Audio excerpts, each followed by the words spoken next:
So what does good counselling look like? Because to have a really great relationship between yourself and the counsellor where there's that rapport really makes an impact on the degree of success of your counselling, so research shows. So in the next few minutes, to look at the signs of a great counsellor and signs that they're not so good for you.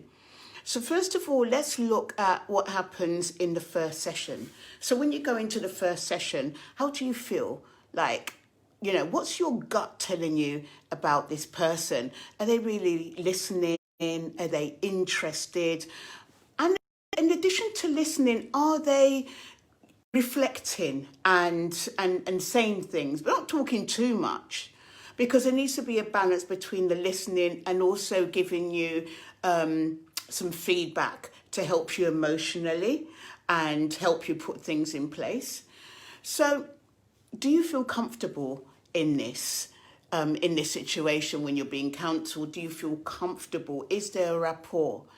So all of these things you look at when you first start your counselling, and then at the end of that session, how do you feel when you speak with your counsellor and they diagnose what it is that they think you're dealing with, and they give you a plan of what in those next few weeks, so you expect, so you know what to expect in the future, and also as well your goals, and they including your goals in all of that, because all of this is important.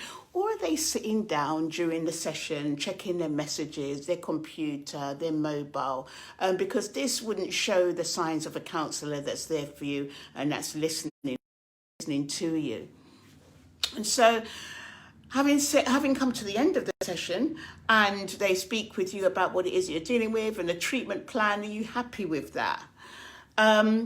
And so after, let's say, for example, 3 or 4 sessions, you come to the first month, how are you feeling? Are you feeling any change? Are you feeling more control? Are you feeling more happiness? Are you, can you see some results from when you started in the first session? All of these things are signs of a great counsellor. And there's just a couple of things that you need to look out for. Now, if you've got a counsellor that is constantly talking and constantly interrupting you, and they're behaving inappropriately, they're not respecting any boundaries and things like that, and they have violated your confidentiality, then they are not for you. And in actual fact, the last 2, violating your confidentiality and acting inappropriately, like sexually, for example, those are reportable things. So today we've talked about what good counselling would look like, how it looks like when you first meet them, at the end of the first session, and at the end of the next few weeks. So you've asked us to speak about that. What does good therapy or good counselling look like? So thank you for listening, and we'll see you in tomorrow's video.